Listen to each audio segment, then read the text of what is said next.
Hello, everybody. I hope you're all doing really good. Glad to see you all again one more time.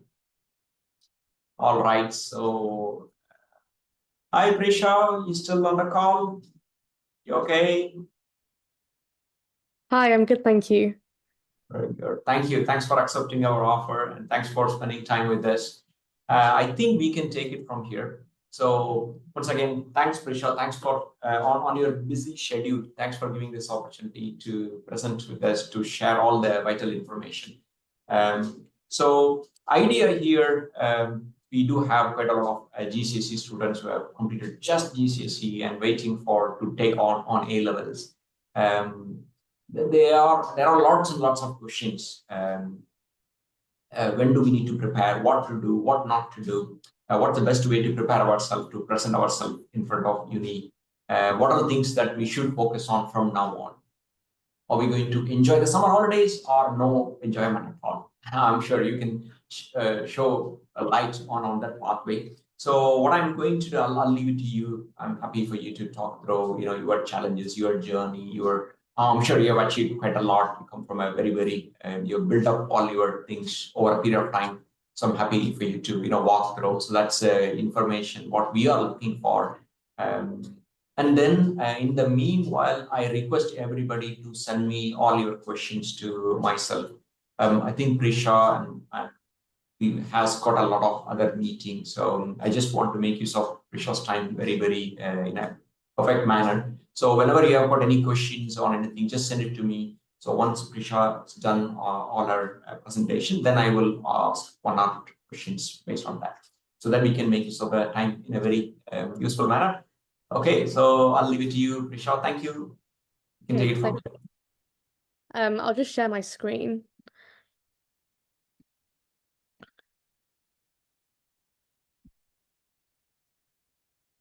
Can you see my screen okay? Okay, great, thank you. Okay, hi guys. I'm Prisha. I'm a medical student at the University of Cambridge, and I've just finished my second year. So today I'm just going to talk through the uni admissions process. I'm just going to go through the timeline and talk about each stage. And as Nat said, if you have any questions at the end, please do send them in. Okay, so I'll just start. So now in the summer holidays between year 11 and year 12, I think the main thing that we should be focusing on is work experience.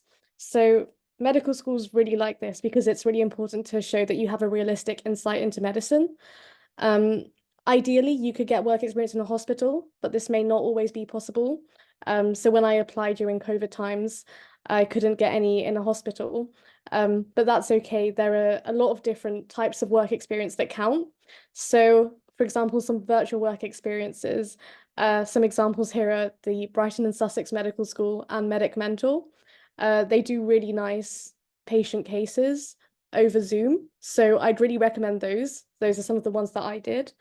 It's also good to read books that are written by doctors about their experience working in the NHS. So some of the ones that I've read are This Is Going to Hurt by Adam Kay, When Breath Becomes Air and Being Mortal. But there are bigger lists that you can find on the internet. Those are just some of the books that I've read. You can also talk directly to doctors and other healthcare professionals. So whether that be a family relative or someone that you know, or even if you have to email into a hospital, if you don't know any doctors in real life, that's what I had to do. That can also help to provide a realistic insight. And then online courses, which are available on websites such as FutureLearn. And the other thing is volunteering. This is really important to show that you have experience caring for people and also developing the skills that are important that a doctor should have. So anything that demonstrates leadership, teamwork, compassion, and empathy. It's important to try and have an example for each of these skills. So you can find a full list of the skills on the NHS website. They have like core skills that they look for in medical students and doctors. So make sure that you have an example or an experience that showcases each of those skills. So volunteering is anything where you're not getting paid. There are a wide range of opportunities. So, for example, care homes, Zoom calls with elderly people who are maybe experiencing isolation or loneliness, tutoring young children, for example, working in a charity shop, food bank volunteer, library volunteer, like the Summer Reading Challenge. It doesn't matter what you do. What's important is that you're able to reflect on your experiences and demonstrate how that makes you become a good medical student and a good doctor. So don't worry if you don't have loads of work experience or loads of volunteering. Just make sure that you have a few things that you can really expand on. And if you're applying specifically for an academic uni, such as Oxbridge or London uni, such as Imperial and UCL, they also value supercurriculars. So these are basically academic extracurriculars. And these are important to mention in your personal statement, in your teacher reference, and at interview. So anything that shows that you have an interest in the subject further than A levels and further than the classroom counts as a supercurricular. And it has to be something academic relating to research or science. So some examples of things that I did was essay competitions. So you can find this on the internet. A lot of Cambridge and Oxford colleges run essay competitions specifically for Year 12 students. So if you're planning on applying to either of those universities, then it's a good idea to apply to essay competitions that they've run. I also did one for Imperial, but many unis do this. And again, it doesn't matter what one you do, and it doesn't matter if you win or if you don't win. It still shows that you have an enthusiasm for science and that you want to learn more and you've developed important research skills. So anything counts. Also, if you have a school medical society or a medical journal, then it's nice to write articles for those or give presentations for the medical society. And if your school doesn't have one, then you can use this opportunity to start one yourself. That would look really nice on a personal statement or an interview. And also, if you have the opportunity to do an EPQ in year 12, then I would suggest that you take it because that does count as a supercurricular. So an EPQ is basically a 5,000 word essay that you can write on any topic of your choosing. So I did an EPQ and I chose to write it about treatments for peanut allergies because I have a peanut allergy and it's also something within the medical field. So if you have the opportunity, then I suggest doing an EPQ about an area in medical research that you're interested in.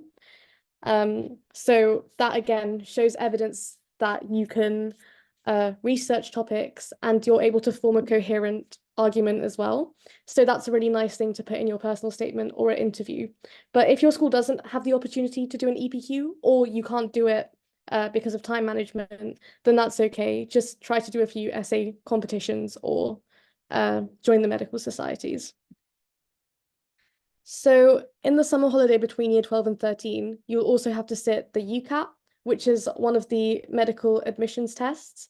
So starting from next year's admission cycle, all medical schools will use the UCAT. So the UCAT is a computer-based test and it consists of 5 sections. So you have verbal reasoning, which is basically like reading comprehension. You have decision making, which involves identifying it's kind of like looking at puzzles. Quantitative reasoning is testing your maths. Abstract reasoning, it's kind of like non-verbal reasoning, so trying to identify shapes and patterns. And then the SJT is the situational judgment test, and that is to test your ethics. So it's 2 hours in total. And the thing is, like, learning the content for the UCAT isn't difficult, but the thing that makes it hard is that it's extremely time pressured. So that's why it's really important to practice your speed and your accuracy. I'd recommend doing this for 6 to 8 weeks. Don't try to do any more because then you can start to get burnt out and your scores can start to decline. So I'd say 6 to 8 weeks of intense revision is what most people do, and that's what is recommended. So I personally spent the first week and a half learning how to do the questions and learning the content that was needed. And then I would start doing practice questions. And then I would start adding in the time pressure until I was doing each section to time. And then once I could do that and I was getting good scores, then I started to practice doing whole mocks to time. And as you see your scores start to increase and then plateau, try to time your tests when you're at your maximum. So that's why it's really important to keep track of your scores. I just use an Excel spreadsheet, and that was a really good way of tracking my revision so that I could see what areas I was doing well in and what areas I needed more work in. So I would recommend organizing and pre-planning your revision. Another important thing is to go to your local library and practice on their computers, because this is the type of computer you'll be sitting your actual test on. So practice how it feels to use a mouse and how it feels to use the keyboard, and also practice using keyboard shortcuts because it's so time pressured. It's important to learn what shortcuts you can use to save time, because every second counts in the UCAT. So you can find these keyboard shortcuts on the internet, look at YouTube. YouTubers such as Ali Abdal are really good, and I used him a lot during my application process, so I'd really recommend him. The other resource that I used was Medify. You do have to pay a subscription to use them, but I would say that it is worth it because they have thousands of questions and loads of timed mocks as well. So they're really good to practice. And then coming up to your exam date, do the official UCAT mocks to time in an exam scenario. And in the UCAT, the only resources that you get are a whiteboard and a really basic on-screen calculator. So that's why I'd say it's really important to try to practice your mental maths, because the calculator on screen is quite slow, and it's quite annoying because you have to click each number with your mouse. So everywhere that you can save time, just try and practice those skills because it will all add up. So in the summer holidays, you also have to write your personal statement. This is 4,000 characters long. So the way that it should be structured is that 70% should be geared towards the skills that you've learned on your work experience, how you've reflected upon them, and how you've developed this through volunteering.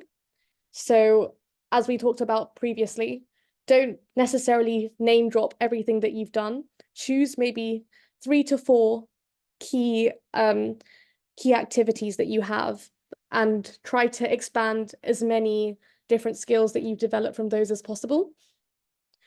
If you want to apply to Oxbridge, then you should have a section for your academic interests and supercurriculars, so roughly about 20%. So as I mentioned, EPQs, essay competitions, anything like that. And again, don't just name drop them, try to expand and say why you were interested in it, what you did, and why this would make you a good medical student. Whereas if you just name drop them and move on, that's not going to add any value. So that's why try to allocate your 4,000 characters wisely, use a thesaurus, use punctuation to try and limit the characters and be concise. And then the last 10% should be a small section for your other extracurriculars. So any music, drama, anything that you do for fun. It's important to include that because it shows that you do have other hobbies, and the work-life balance is really important for doctors and medical students. But don't make the bulk of your personal statement that, because the main thing that they're looking for is that you have a realistic insight into medicine. So I'd say that my top tip for writing the personal statement is remember that it's reflection. You're not just listing things that you've done. Because if someone has done 5 work experiences but just list them, that's worse than someone who's only done 2, but they've really expanded on them and they've drawn out as many key skills as possible. So sometimes if you've done a lot of things, it would be better to try and choose a main few.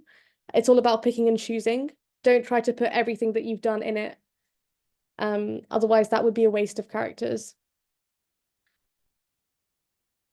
So when you choose your medical school, you do this once you have your predicted grades from your school exams and you have your UCAT result.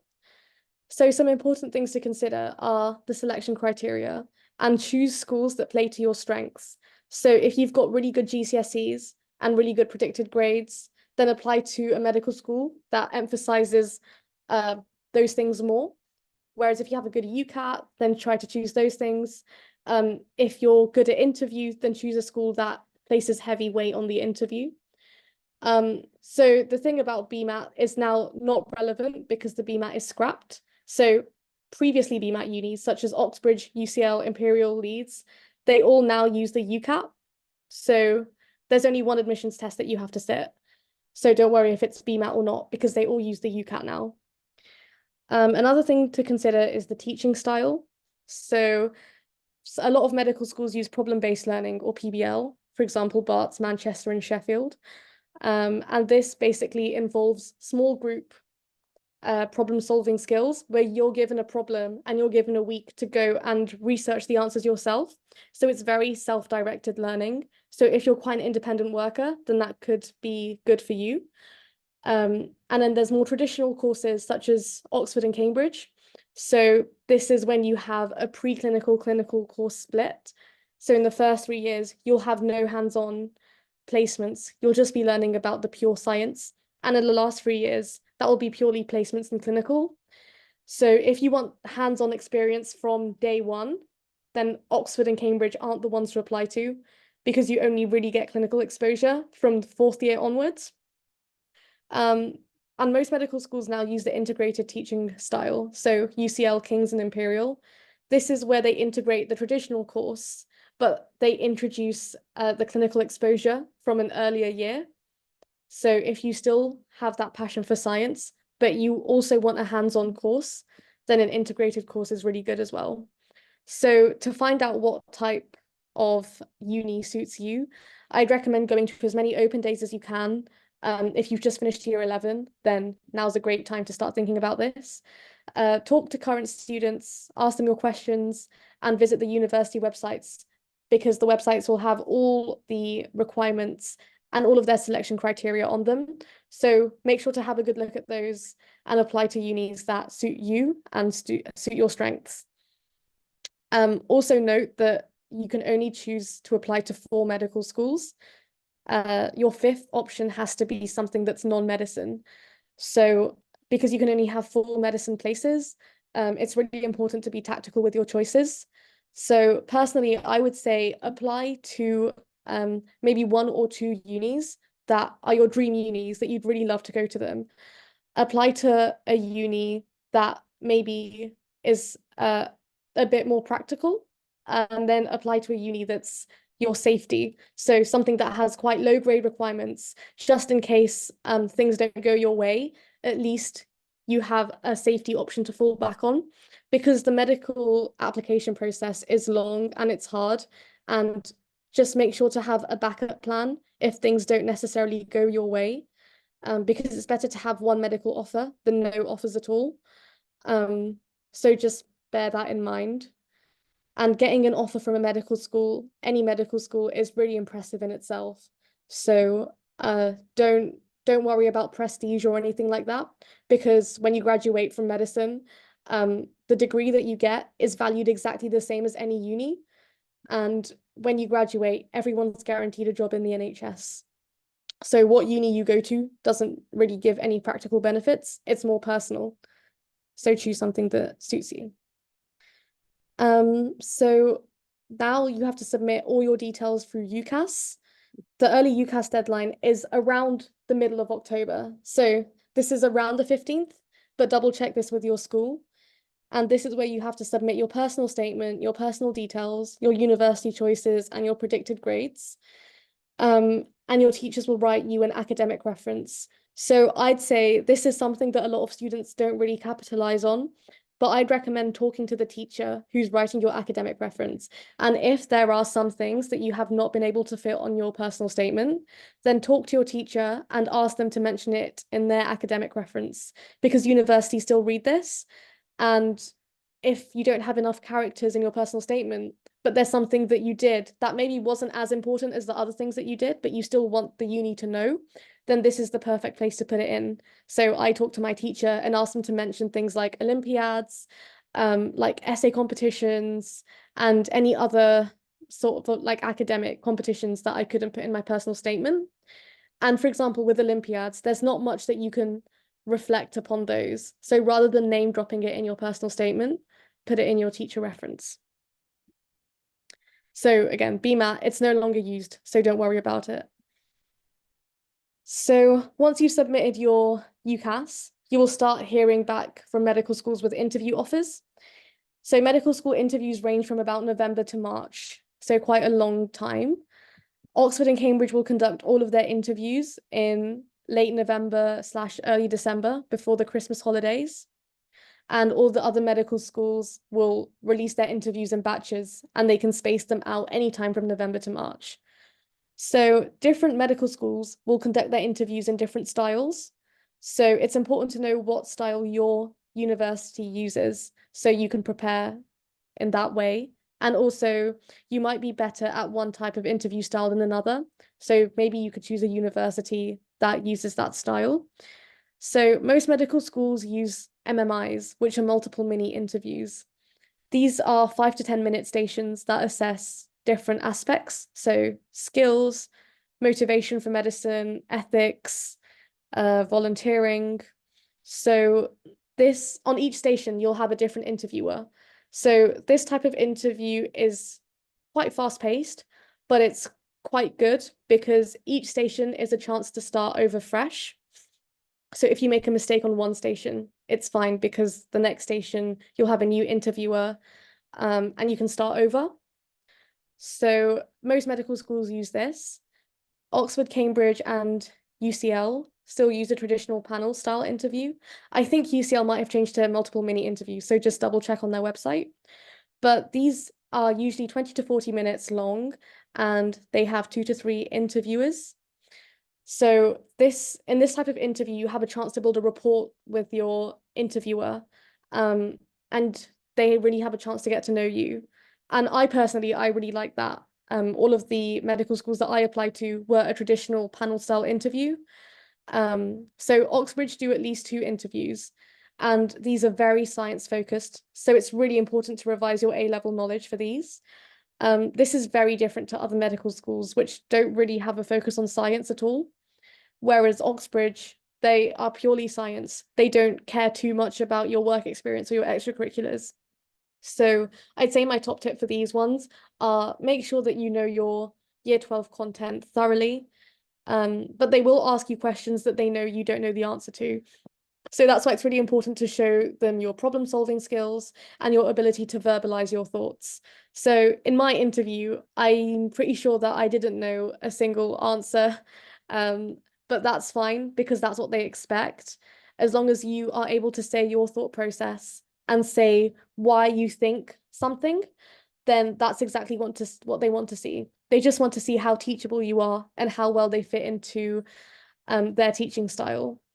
So because Oxford and Cambridge use supervisions or tutorials, which are small group teaching sessions, the interview is supposed to mimic a supervision. So they want to see if you adapt well and if you're suited to their teaching styles. They don't want someone who knows all the answers already, because if you did, then there's no point of you going to uni.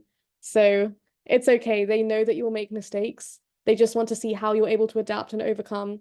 They want you to ask them questions whilst they're asking you questions, and they want it to be really interactive. So just try to see the opportunity as a learning curve rather than an interview, because ultimately, if you enjoy it, then the chances are that it's gone better than you think it has. And then the other type of interview style are group. So the only medical school that uses this is Southampton. This is usually you're given a task or a debate, and there'll be a small group of medical students, maybe around 5 to 7. And you're all supposed to work together to solve this problem. So this is to test for your teamwork skills, your leadership skills, how well you're able to interact with these other students. But this interview style, as far as I know, is only used at Southampton. So if you're applying to Southampton, then make sure that you are able to practice that. And regardless of whatever interview style you have, the most important thing is also to read your personal statement and make sure that you learn everything on it. Everything that you've mentioned, no matter how big or small, you want to make sure that you are able to answer any question that they throw at you. So for example, if you've mentioned a specific patient that you saw in work experience, and you mentioned that they had a specific type of illness, read up about that illness, because in one of my interviews, I talked about a patient with diabetes, and then they started asking me about, diabetes and the mechanisms of diabetes. So just make sure that you really know these things inside out, because anything you mention is fair game. Anything you mention, they can ask you about. So prepare everything that you can do. And as well as that, just try to practice with your parents, with your friends, with your teachers. And that will just help to increase your confidence and increase your ability to talk fluently. Okay, so that's mainly the interview process and the whole medical application process. After your interviews, that's when you'll hear back from medical schools about whether you have an offer or not. And then the offers will be based on a certain A-level grade. So once you have your offer and you have your grades, then you can start working towards your exams. So for me, for Cambridge, my offer was A star, A star, A in any order of biochem and maths. And I heard about that early January. So then I just had to focus on my A levels in year 13 and nothing else. The other offers that I got were from UCL, that was A star AA, and from Sheffield, which was 3 A's. But since I got an A star in my EPQ, it was reduced to AAB. So that was my safety option. And okay, so now I'll talk a bit about my experience at Cambridge so far and a bit about how the course is structured. So in my first year at Cambridge, I had 3 main subjects: HOM, Fab, and MIMS. So HOM stands for homeostasis, which is physiology. Fab stands for functional architecture of the body. This is anatomy. And MIMS is molecules in medical science, and this is biochemistry.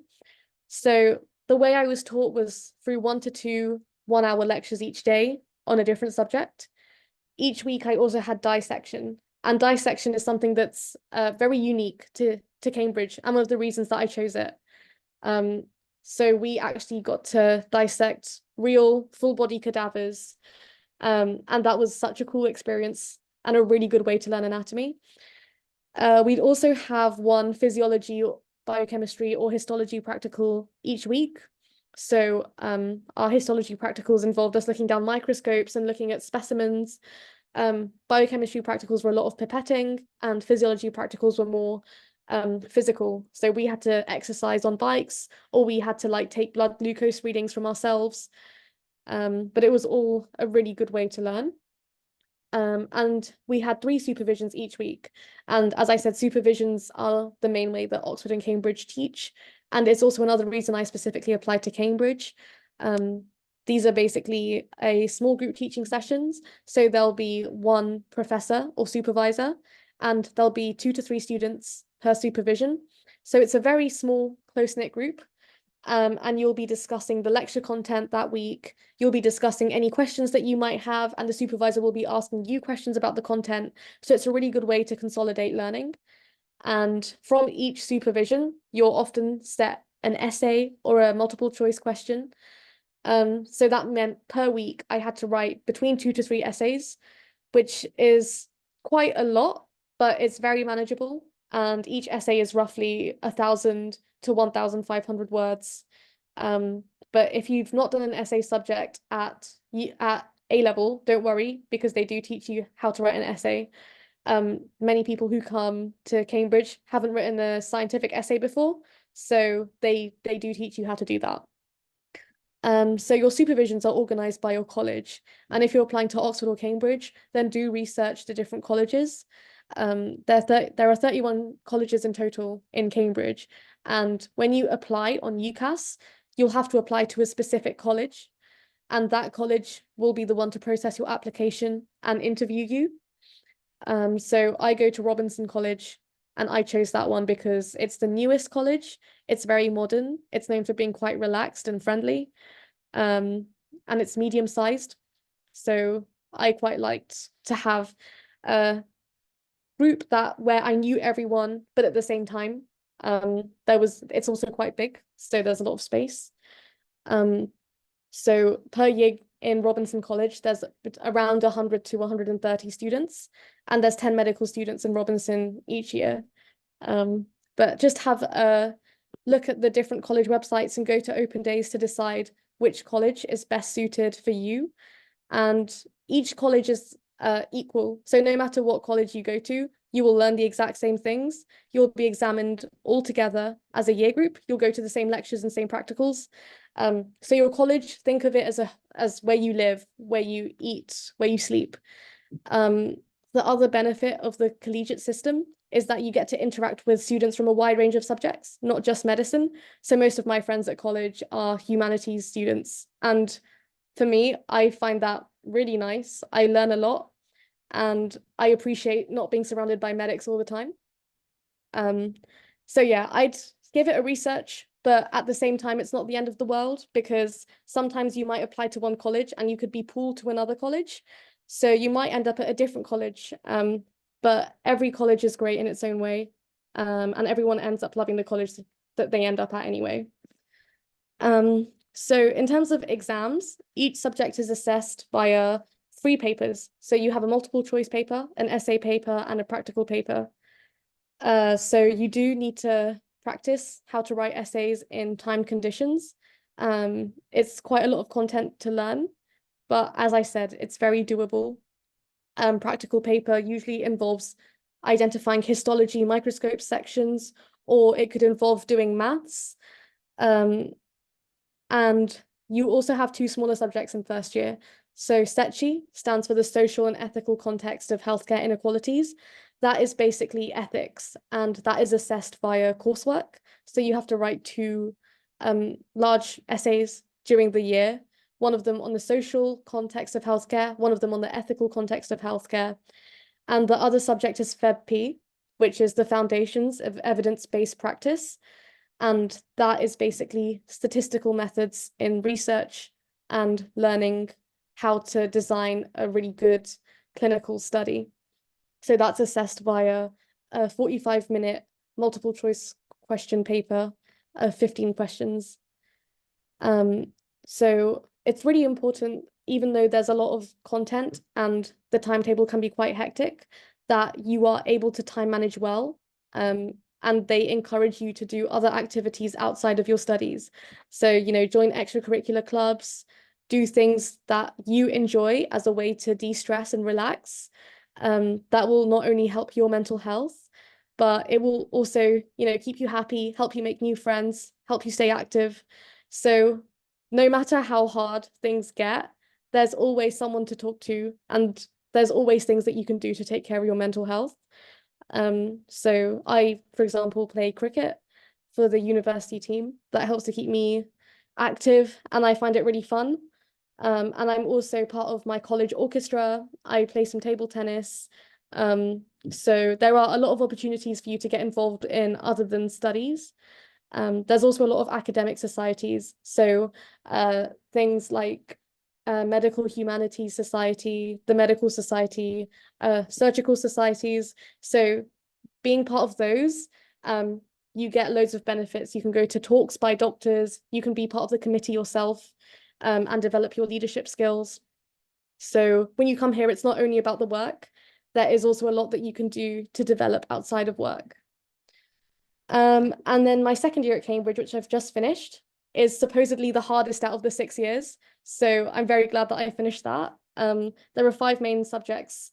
Sorry, that should say in second year. So you have NHB, which is neurobiology and human behavior. So that includes learning about the brain, neuroanatomy, and psychology.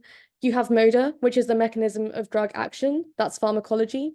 You have BOD, which is the biology of disease. That's pathology. You have HR, human reproduction. And you have HNA, which is head and neck anatomy. So at second year, it's pretty much everything at first year, but amplified. Since we have 5 main subjects instead of 3, there's a lot more content. We have more lectures per day. For head and neck anatomy, you have a prosection session each week. So rather than dissecting them ourselves, we now have prosections of pre-dissected specimens. And the exam for this is at the end of the second term. You have 2 to 3 practicals each week.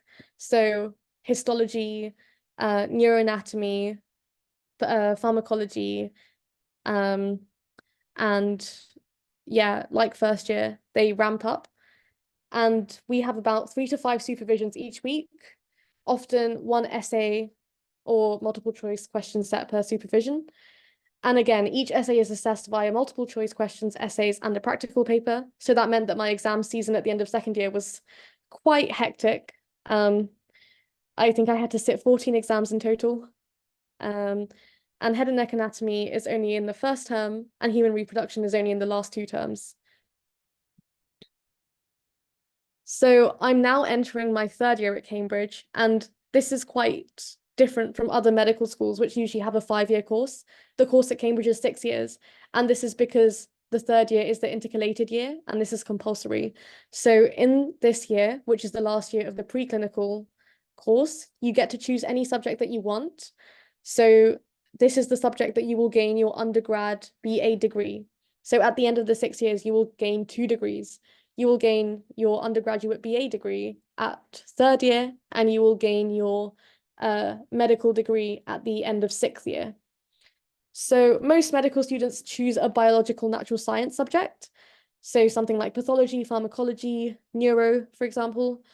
But you can choose any subject you want. This doesn't just need to be natural science. A lot of people do something different, like English, management, law, engineering, if you have the right A levels. So really, you can do anything, which is really special about Cambridge, because at most other unis, firstly, you don't always have the option to intercalate. And even if you do, you can only do so in a science subject. So this is the case at Oxford, for example. But in Cambridge, you can choose any humanities or science subject.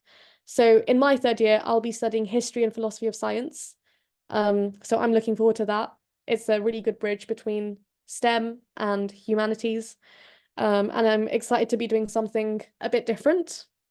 And then, as I said before, years 4, 5, and 6 are the clinical years where you will have hospital placement, you'll learn clinical skills, you'll be talking to patients. So everything that you've learned in years 1 and 2, you'll be putting into practice in years 4, 5, and 6.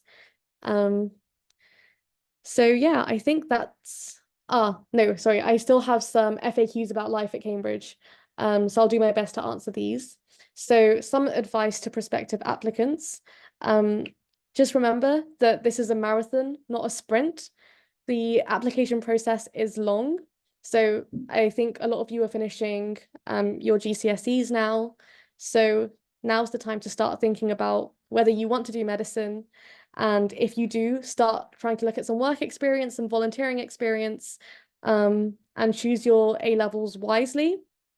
But remember to break it up into manageable pieces and take the next step as it comes. Because if you kind of think of everything, it can get quite daunting and you'll be quite stressed. And it's already a stressful time as it is. So just make it easier for yourself. The biggest challenges that I face as a medical student, I probably have to say that the step up in terms of workload from A levels to uni was a lot bigger than I thought it would be. I think in my first year, I probably learned the equivalent of 5 to 7 A levels worth of content. So that was quite a big jump. But it's really helped me to sort of manage my time, because there was obviously so much that I had to learn, and you have to accept that you can't learn everything and no one knows everything. So you have to prioritize, which was very weird because at A level, I went from having a spec and using that as a checklist to uni, where everything that we learned was just such a small summary of like the actual topic. So it's quite hard to learn to know what you have to learn. But it's very, very doable. And it's been an academic challenge, but I've enjoyed it. Yeah, as I said, the transition from A levels to uni is quite high, but the key to that is just to prepare and try to experiment with a lot of different revision techniques and try to find what works for you. And it didn't take me until, the 2nd year to learn what worked for me. But it really helped with exams. So it's just a lot of trial and error, a lot of experimentation, and that's okay. It's all a learning curve. Time management and work-life balance. As I said, it's difficult, but doable and recommended. So you have to balance your academics, your extracurriculars, and your social life. Obviously, going to uni is a daunting experience. You're living on your own for the first time. You're making friends. and you're just learning how to survive. And on top of this, you've got all of this work that you need to do and stuff that you need to learn. So I'd say the first term of uni, try to focus on the social aspects, try to focus on, letting yourself feel comfortable and at home. And then you have the holidays to catch up with the academic work and do extracurriculars for your mental, physical health and well-being. And the good thing about Oxbridge is that you can do societies on a college level and also on a uni level. So if you just want to do something chill and for fun with no time commitment and no monetary commitment, then college societies are great. And if you want to do something to a higher level, represent the uni, at inter-uni tournaments, a bit more of a time commitment, then you can do a uni society as well. In terms of Cambridge specific application advice, as I already said before, focus on supercurriculars and focus on the unique interview style. Try to do as much practice of that as you can. Teachers are a really underrated free resource. Use them to check your personal statement and to practice interviews with. And then lastly, the atmosphere at Cambridge. So as I've said, it's a very academically challenging environment and it can get quite intense because everyone here is very clever and it's quite a new experience from sixth form. So I thought that was going to be daunting, but really everyone is really friendly and everyone's in exactly the same boat. And especially in a subject like medicine, it's so important to work together with your classmates rather than working against them. So I've actually found the atmosphere to be very supportive and very friendly. Also at my college, everyone's very open with sharing notes and teaching each other and helping each other out if anyone's stuck. So don't worry at all about the like the stereotypes about Oxbridge, that it's very old, it's very traditional, it's really old-fashioned, but the reality could not be further. It's actually a very welcoming place, and you have a lot of support, especially with the college system. You have your own personal tutor who's in charge of your well-being. You have your own DOS, which is a director of studies. They're in charge of your academic performance. So if you're struggling with anything, then you have a lot of points of contact. So yeah, I think that was it. Thank you for listening. And if there are any questions, then please feel free to ask. Oh dear me, you have covered literally so many points. There aren't any questions from my side.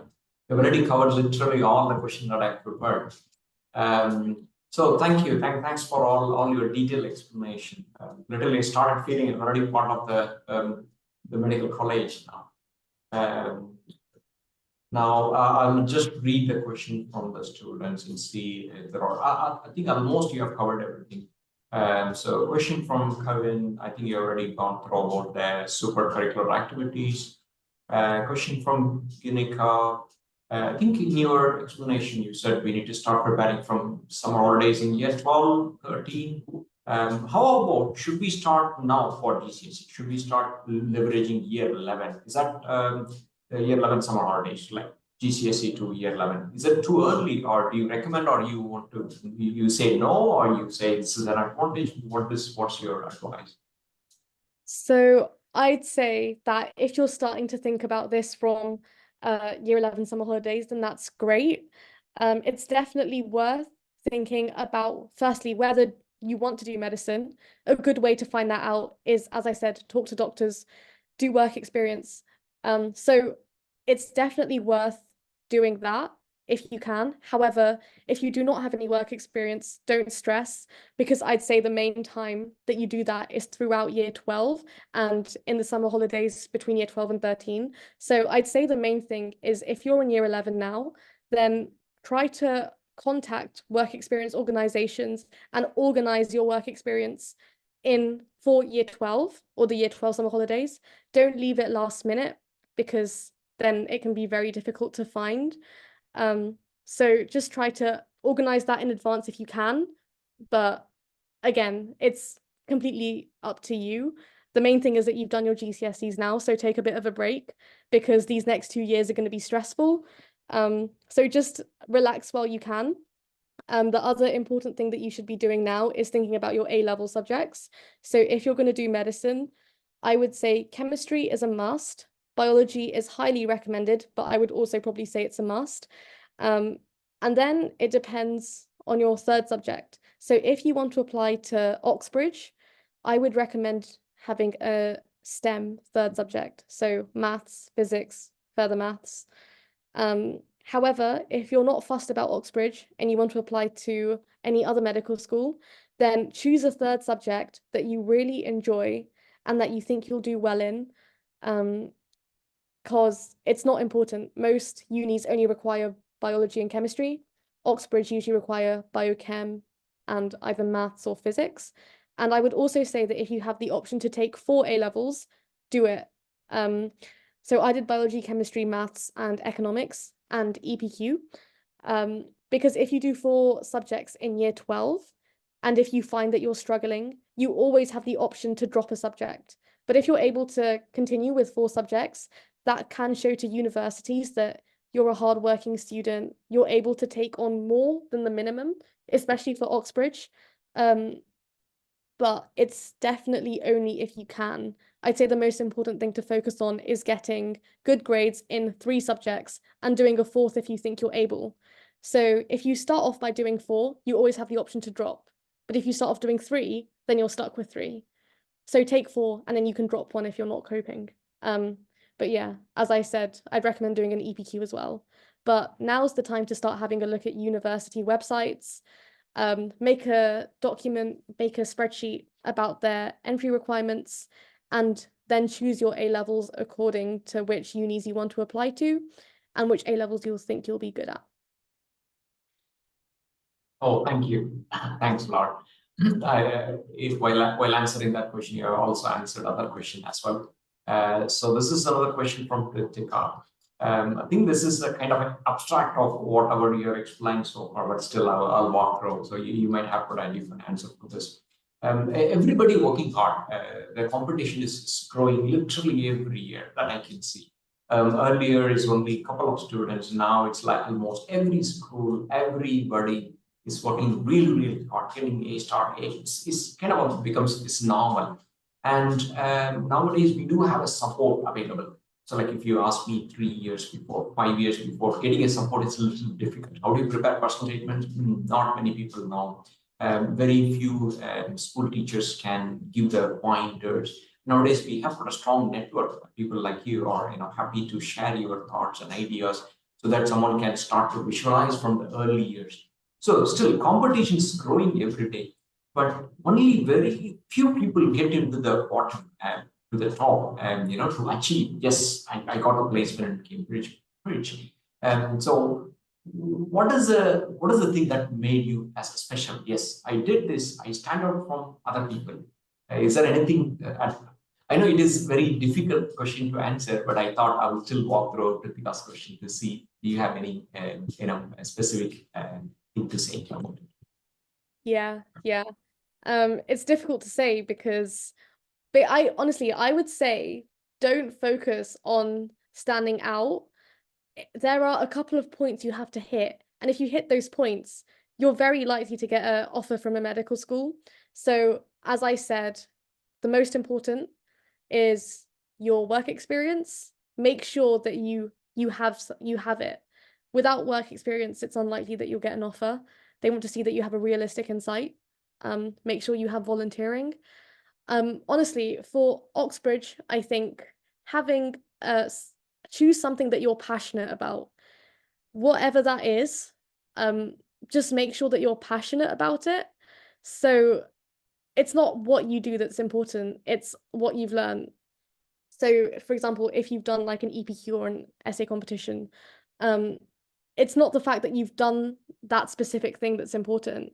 It's the fact that, for example, my EPQ was on peanut allergies, and I really learned that well. I spoke about that in detail, and they really liked that. So I would say something that could be nice for your personal statement is kind of to choose a topic that's really important to you within medicine, and then try to use that as a way to link everything that you've done. So for example, you could say that, oh, I'm really interested in pregnancy, which is what I said. And then I talked about a pregnant lady that I saw on my work experience. And then I talked about gestational diabetes. But I also use that as a way to then talk about the teamwork that the healthcare professionals showed, the compassion, the empathy, the continuity of care, all the way from the mother right to after the birth of the baby. But because I said that I was really interested in pregnancy, there were a lot of different pathologies that came with that. And then I think in one of my essay competitions or something, I also talked about like pregnancy. And I can say, oh, the way that I further developed upon my interest is to research this. And the evidence that I have is that I wrote this article about it. Again, that's not, you don't need to do that, but it's a really nice way to be cohesive and show them that you do have an interest and a passion that goes beyond the A-level specification. But honestly, I'd say the most important aspect of your application for most medical schools, and especially Cambridge, is the interview. Having, even if you're slightly weaker in the other fields, having a good interview will make it more likely for you to get an offer. Even if you're really strong on paper, even if you're stronger than other applicants, but the other applicant has a better interview, they're more likely to be taken. So I would honestly say practice, like you can never have too much interview practice, even if that's just you talking to yourself in a mirror. It doesn't even need to be about medicine, but as long as you can vocalize and verbalize your thoughts very coherently in a well-structured way, that will only get so much better with practice. So I would honestly say maybe my interview pulled me through in the end, because everyone applies with A's and A stars, everyone applies with great GCSEs. Even if you don't, a lot of people get in because of a great interview. I'd say that's the main differentiator. Like your personal statement is important, but your personal statement should be more of a checklist rather than standing out. Check off your work experience, check off your volunteering, check off your supercurriculars and your extracurriculars. As long as you've mentioned that somewhere, that's fine. It's like the bare minimum. The interview is where you can really shine. So it's, as I said, a lot of problem solving, a lot of looking at academic problems and using your A-level knowledge to work through them. You know, if you're stuck, they don't want silence. They want you to say, oh, I'm not sure, but I think, you know, from this piece of A-level knowledge, this could be the answer. And then they might say, oh, that's wrong, but think along this line. And you can then build a dialogue and revise your answers. And that's exactly what they want to see. I think in my interview, I didn't give a single answer that they wanted that was right because I didn't know, but I made sure to justify everything that I said. And honestly, I feel like that's what they're looking for, and that's what will make you stand out. So have a good interview performance and just be confident and calm. I thought my interview went so badly, but then I got an offer. So you never know what they're looking for. Just be yourself, which is easier said than done, but it's definitely doable. And I think Divya just sent me a direct message. That was a similar question. So yeah, the thing that made me stand out was probably interview. Everything else is just a checklist.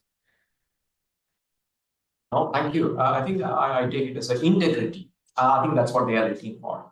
Whatever you're talking about, what your experience is, people can easily work it out as whatever you have mentioned on your personal statement.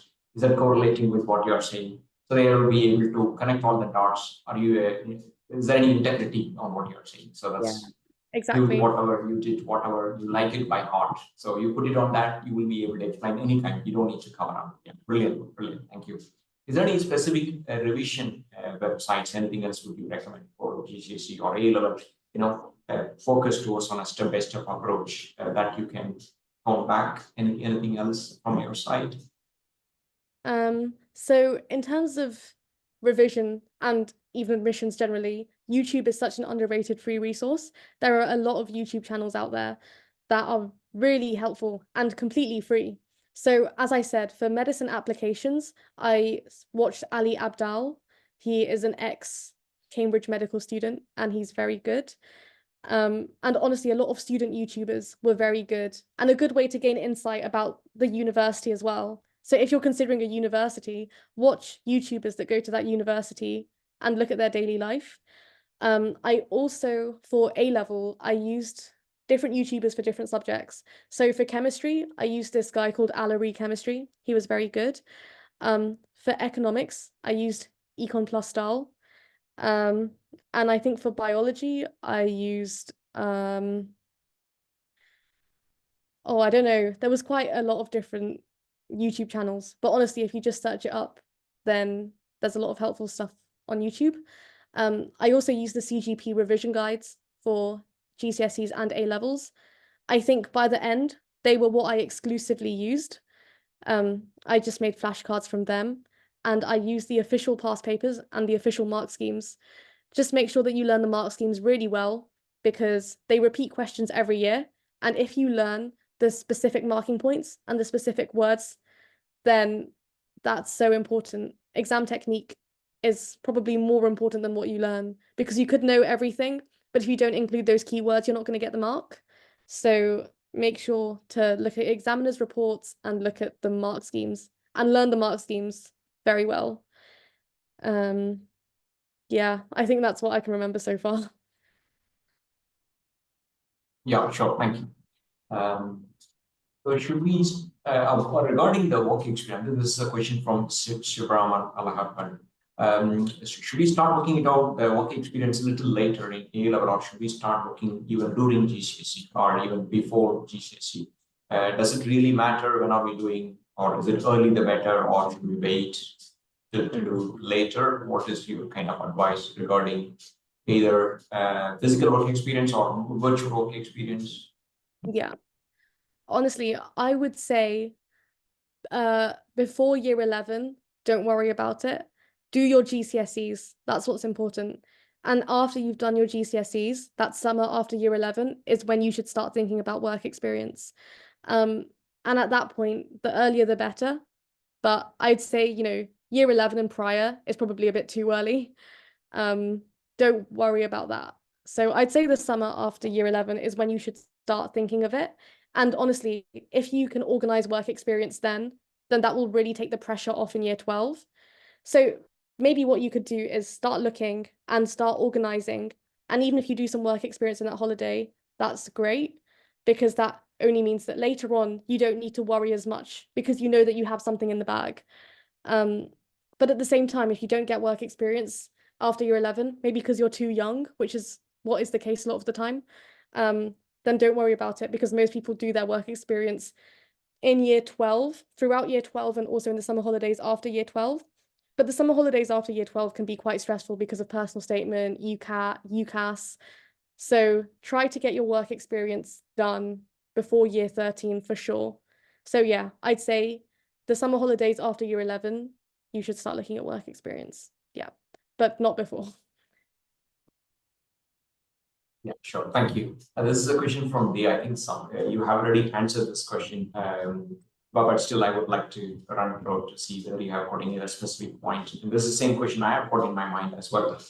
So managing workload, especially if you are doing four subjects, it's really, really daunting.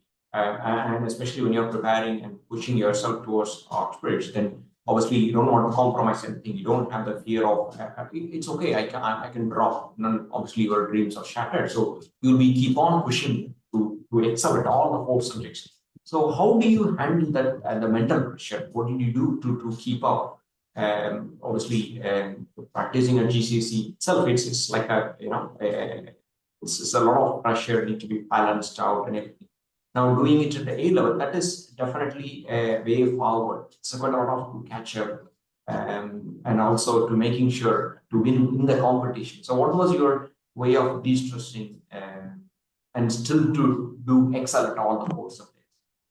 Yeah, it's really difficult because obviously at the time it feels so overwhelming. And I can definitely say that I felt very overwhelmed because the workload is high, whether you do 3 or 4 subjects and an EPQ. So honestly, time management throughout the whole process is so key. Whatever you do, like just find whatever works for you. So for me, I made a massive spreadsheet where I did like my long-term plan. So I would plan my revision for the next 3 weeks, say. And then I would break that up into daily checklists. So every day I would break it down into small manageable tasks. And I'd be like, okay, these are the 5 things that I have to revise today. Or, these are the 5 past papers that I have to do. And that made the whole thing really much more manageable. Whereas if you just have this mountain of work and you don't know where to start, that just makes it 10 times more stressful. So before you start revising, I would say come up with a plan as to how you're going to tackle things, break it up into a long-term plan and a short-term daily plan. And that's what helped me get through, because then I wasn't thinking about, 6 weeks in advance. I was just thinking day to day, let me finish these 5 tasks, and that's good. So I would say, for me at least, like checklists were the way forward, and long-term timetables really helped me. But obviously find what works for you and stick to it. Like, be strict with yourself, but also schedule in breaks and schedule in time to do things that you enjoy. So, as I said, that could be music, that could be sports, that could be watching TV, like whatever it is that you do. It's so important to keep your mental health like balanced, because if you don't, then everything's going to get so much harder, because as I said, it's already hard as it is. So make sure to schedule in time for things that you like doing as well as working. But again, if you're not able to cope, and that's fine, at least you have the option of dropping a subject, because 3 A levels are all that you need. Dia also asked what were my predicted grades. So I applied with all A stars. But again, you definitely don't need all A stars, as long as you've got the minimum entry requirements for whatever uni you're applying to. So, for example, for Cambridge, A star, A star, A, then that's all you need. But obviously, the higher the better, since it's a competitive field and most applicants will have A's and A stars. So try to do as well as you can in year 12 to meet those predicted grades. Because if you don't have the right predicted grades, then you can't even apply. So that's the first hurdle to get through. Do well in your mock exams and get good predicted grades. If need be, talk to your teachers. Because I think for one of my A levels, I was predicted an A and I wanted an A star.